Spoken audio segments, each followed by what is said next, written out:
Welcome back to my channel. সবাই কেমন আছেন? আশা করি ভালো আছেন। আজ আমি একটা ইউনিক রেসিপি নিয়ে চলে এসেছি, নিরামিষের দিনে জাস্ট জমে যাবে। তার জন্য আমি এখানে কড়া বসিয়ে দিয়েছি, কড়াই তেল দিয়ে দিয়েছি, তেল গরম হয়ে গেছে। ছোট চামচের 1 চামচ কালো জিরে আর একটা কাঁচা লঙ্কা কুচি দিয়ে দিলাম, একটু সাদা তিল দিয়ে দিলাম, দিয়ে ভালো করে নাড়াচাড়া করে নিলাম। নিয়ে আমি যে জিনিসটা রান্না করব সেটা দিয়ে দিলাম, সেটা হলো ছানাটা ভালো করে আমি জল ঝরিয়ে নিয়েছিলাম। কাঁচা লঙ্কা, কালো জিরে, তিল ফোড়ন দিয়ে তার মধ্যে তুলে দিলাম, দিয়ে ভালো করে নাড়াচাড়া করে নিচ্ছি। পরিমাণ মতো লবণ দিয়ে দিলাম, আবারও ভালো নাড়াচাড়া করে নিচ্ছি।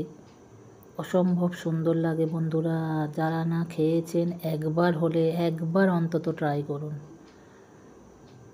কী যে অপূর্ব স্বাদ, আর কিছুই লাগবে না, কোনো তরি তরকারি কিছুই লাগবে না, এই দিয়েই এক থালা ভাত নিমিষেই শেষ হয়ে যাবে। যারা নিরামিষ খান তারাই তো, যারা আমিষ খান তারাও খেয়ে বলবেন যে হ্যাঁ একটা দুর্দান্ত রেসিপি।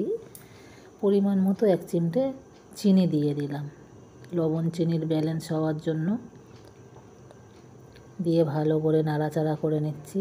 অনবরত নাড়াচাড়া করতে হবে, নইলে ছানা তো তলায় লেগে যাবে, পুড়ে যাবে। কী যে সুন্দর স্বাদ, না খেলে বোঝাই যাবে না। সারা সপ্তাহ ভোর মুখে লেগে থাকবে যে কী জিনিস খেলাম। অসম্ভব সুন্দর লাগে বন্ধুরা, একবার হলেও অন্তত এইভাবে ছানার রেসিপিটা করে খাবেন।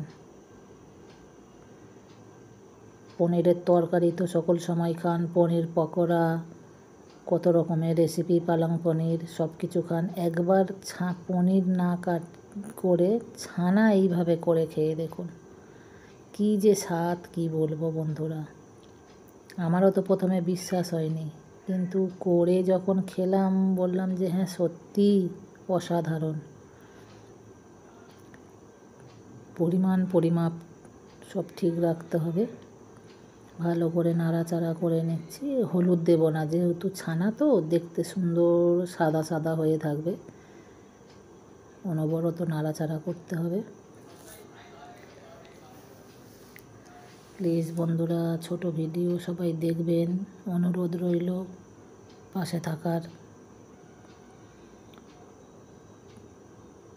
নতুন বন্ধু হলে চ্যানেলটা সাবস্ক্রাইব করে পাশে থাকবেন, যাতে আমি এই নিত্য নতুন ভিডিও ছেড়ে আপনাদের সাহায্যে এগিয়ে যেতে পারি। পাশে থাকা বেলটা দাবিয়ে রাখবেন, যাতে আমি ভিডিও ছাড়লে আপনাদের কাছে পৌঁছে যায় এবং আপনারা দেখে আমাকে এগিয়ে নিয়ে যাবেন।